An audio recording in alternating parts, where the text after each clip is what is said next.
Hello hi welcome back to our channel. So recipes అయితే చూసేసారు కదండి. ఈరోజు నేనైతే టిఫిన్కి వచ్చేసి చపాతీ అయితే చేసేసాను. చపాతీకి కాంబినేషన్గా నాటుకోడి ఎగురైతే వండేసానండి. సో రెండు అయితే కాంబినేషన్, అదేవిధంగా టేస్ట్ కూడా చాలా అంటే చాలా బాగున్నాయి. సో వీడియో అయితే స్కిప్ చేయకుండా చూడండి. నచ్చినట్లయితే మీరు కూడా ఒకసారి తప్పకుండా ట్రై చేయండి. చపాతీ అయితే కామన్గా మనం అందరం ఎలా ప్రిపేర్ చేసుకుంటున్నాం అలాగే కదండి. సో నేనైతే ఈ విధంగా చేసేసాను. వీడియో చూసారు కదండి. సో మీరు కూడా ఒకసారి చేసండి. చాలా స్పాంజీగా సాఫ్టీగా వచ్చాయి. టేస్ట్ కూడా చాలా బాగున్నాయి. సో ఈ విధంగా అయితే కాల్ చేసుకొని పక్కన పెట్టేసుకున్న తర్వాత అయితే నేను నాటుకోడి ఎగురిని అయితే ఎలా ప్రిపేర్ చేసుకున్నా చూపించేస్తాను చూడండి. సో ముందుగా అయితే చికెన్ వచ్చేసి 1/2 kg వరకు తీసేసుకున్నాను. దాన్ని అయితే నిమ్మకాయ ఉప్పు వేసి నీట్గా ఈ విధంగా కడిగేసి హోల్స్ గిన్నెలో పెట్టేసిన తర్వాత ఒక బౌల్లోకి అయితే తీసేసుకున్నాను. ఒక బౌల్లోకి తీసేసుకున్న తర్వాత అయితే దీనిలో వచ్చేసి 2 టేబుల్ స్పూన్ వరకు అయితే కారం యాడ్ చేశానండి.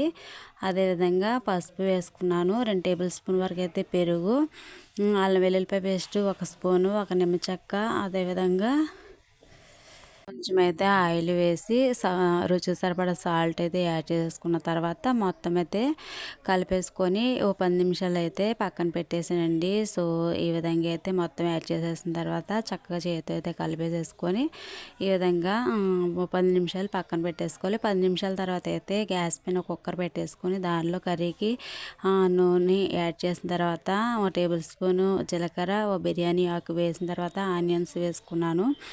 ఆనియన్స్ వేసి తర్వాత పచ్చిమిర్చిని కూడా యాడ్ చేసుకున్నానండి. పచ్చిమిర్చిని వేసిన తర్వాత అయితే ఆనియన్స్ పచ్చిమిర్చి వేగిన తర్వాత అల్లం వెల్లుల్లిపాయ పేస్ట్ యాడ్ చేసేసాను. తర్వాత కొంచెం సాల్ట్ కూడా యాడ్ చేసుకున్నాను. తర్వాత దీనిలో మనం మ్యాగ్నేట్ చేసి పక్కన పెట్టుకున్న చికెన్ అయితే యాడ్ చేసుకొని దానిలో వాటర్ వచ్చేంత వరకు అయితే మనం ఉడికించేసుకోవాలి. సో తర్వాత అయితే దీనిలో నేను టమాటాని యాడ్ చేశానండి. టమాటాని వేసిన తర్వాత అయితే మొత్తం అయితే ఒకసారి కలిపేసుకొని టమాటా ఉడికేంత వరకు అయితే ఉడికించేసుకున్న తర్వాత అయితే దీనిలో మసాలా పౌడర్, అదేవిధంగా గరం మసాలా అయితే యాడ్ చేసేసి 1 నిమిషం అయితే మూత పెట్టేసాను. తర్వాత అయితే దీనిలో కొంచెం వాటర్ని అయితే యాడ్ చేసి, అంటే మనకి విజిల్స్ వచ్చేంత వరకు అయితే వాటర్ని యాడ్ చేసేసుకొని 5 విజిల్స్ అయితే వేయించేసాను. విజిల్స్ వేసిన తర్వాత అయితే కుక్కర్ మూత తీసేసి దీనిలో కొత్తిమీర యాడ్ చేసేసుకొని మనం కర్రీని దించేసుకుంటానండి. చూసారు కదా, కర్రీ అయితే చాలా అంటే చాలా బాగుంది టేస్ట్.